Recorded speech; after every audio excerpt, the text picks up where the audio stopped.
wadah lain, tapi selama ini kan nggak bantu. bukan, maksudnya ada atau nggak adanya cuma diganti aja kulitnya, ya nggak, cuma permukaannya aja yang digosok gitu, padahal masalahnya itu bukan ada di permukaan tapi di dalamnya.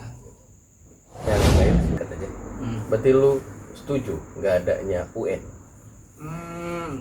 Dibilang nggak adanya UN tergantung kebutuhan sih ya. Nggak setuju, nggak setuju?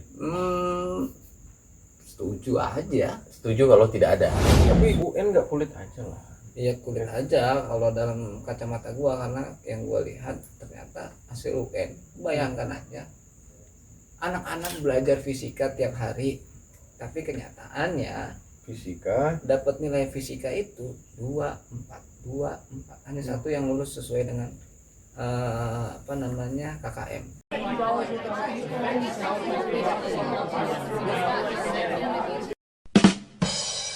Oke, mengenai pendidikan hari ini gitu ya, terlepas dari masalah ada COVID ataupun tidak ada COVID, memang pendidikan kita emang udah sakit gitu. Ini dari kacamata gua, mungkin bisa dikoreksi sama yang lain-lain gitu. Nah, gimana nggak sakit gitu, bahwa kita ingin mencapai sesuatu yang sifatnya luar biasa, luhur gitu mengenai pendidikan. Kita berkaca sama pendidikan ala Ki Hajar Dewantara yang mungkin semua orang udah tahu lah ya, mengenai filosofi pendidikannya Ki Hajar Dewantara, mengenai Tuturi Handayani ya kan? Dan sebelum kata Tuturi Handayani kan ada Ingasto Sungtulodo, Ing Madio Mangunkarso, baru Tuturi Handayani. Itu jauh banget dari apa yang diinginkan sama Bapak Pendidikan Indonesia. Cuma yang bisa kita lakukan hari ini mencoba untuk kembali lagi mengingat, merefleksikan bahwa kita ada masalah dalam pendidikan kita gitu, karena pendidikan hari ini jauh dari apa yang ingin kita tuju. Nah, kalau kita membandingkan ini dengan pendidikan di luar, kita juga jauh ketinggalan gitu kan. Tapi juga kita tidak bisa mengikuti role model ataupun cara pendidikan barat ataupun cara pendidikan negara-negara yang lain. Kita punya pendidikan yang memang khas, yang sesuai dengan pendidikan bangsa kita gitu, bangsa Indonesia gitu, yang mana bangsa Indonesia ini bisa dikategorikan sebagai katanya ketimuran lah, yang erat kaitannya dengan adat istiadat. Hanya kalau kita melihat itu semua, kita jadi berpikir ulang, benar nggak sih apa yang sudah kita lakukan gitu.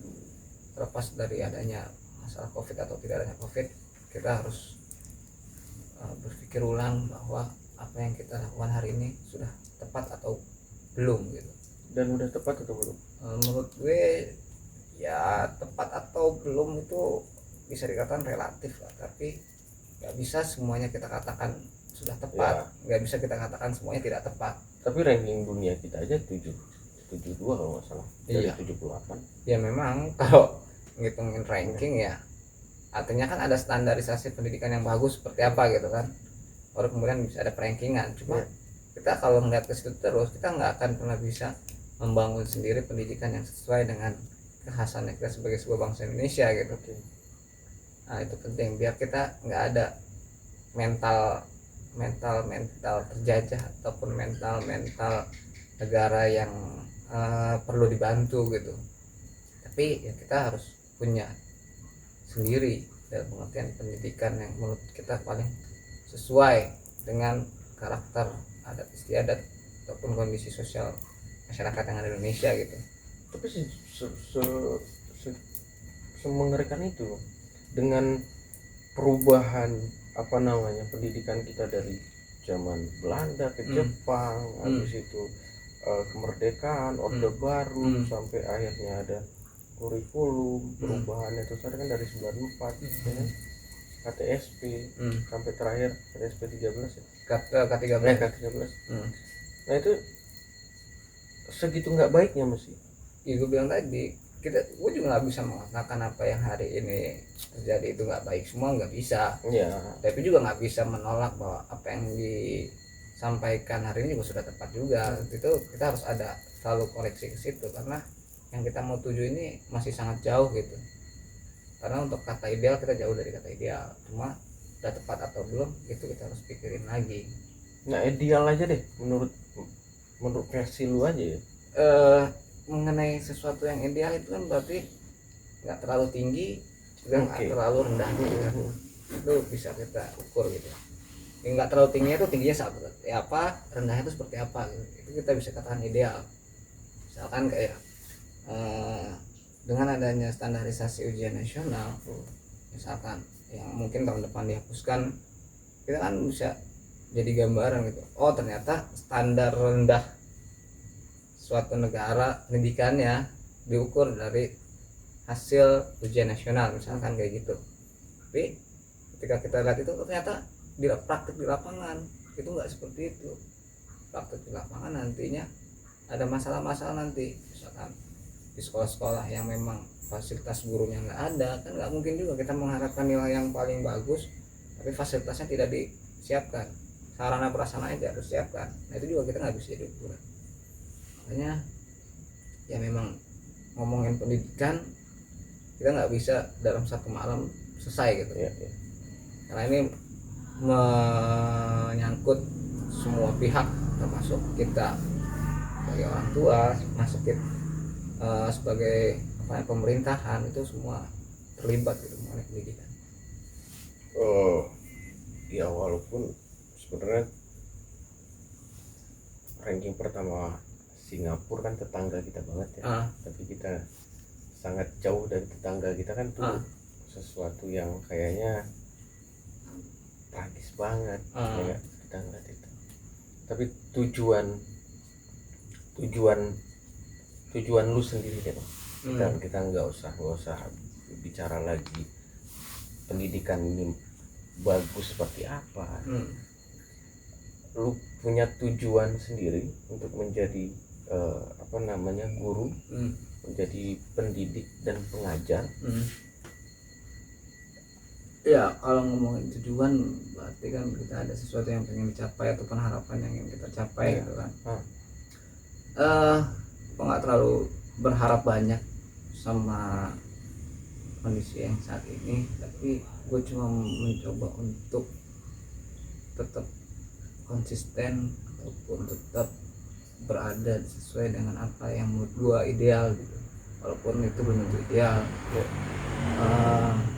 Mudah-mudahan Tuhan menguatkan lah ya, karena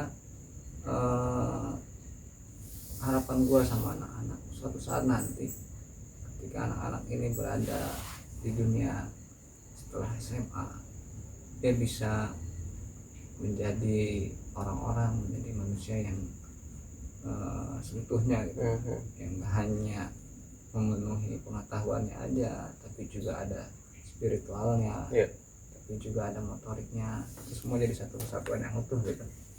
Makanya kalau untuk perkara nilai kita nggak bisa bohong, kita nggak bisa pungkiri, nilai udah bukan jadi ukuran anak-anak itu tuntas atau belum tuntas, karena itu banyak variabel yang harus dibahas. Tapi yang bisa kita lakukan suatu saat nanti, kita hanya bisa berdoa gitu kan, dengan usaha kita yang maksimal. Kita juga berdoa anak-anak ini menjadi anak-anak yang dewasa, mampu menyelesaikan masalahnya, karena biar bagaimanapun mereka ini anak-anak yang saat ini ada di bangku sekolah menjadi penerus bagi generasi kita berikutnya, itu nggak bisa dipungkiri. Itu aja sih. Oke, berarti pertanyaan terakhir singkat aja. Berarti lu setuju nggak adanya UN? Dibilang nggak adanya UN tergantung kebutuhan sih ya. Nggak setuju? Setuju aja. Setuju kalau tidak ada?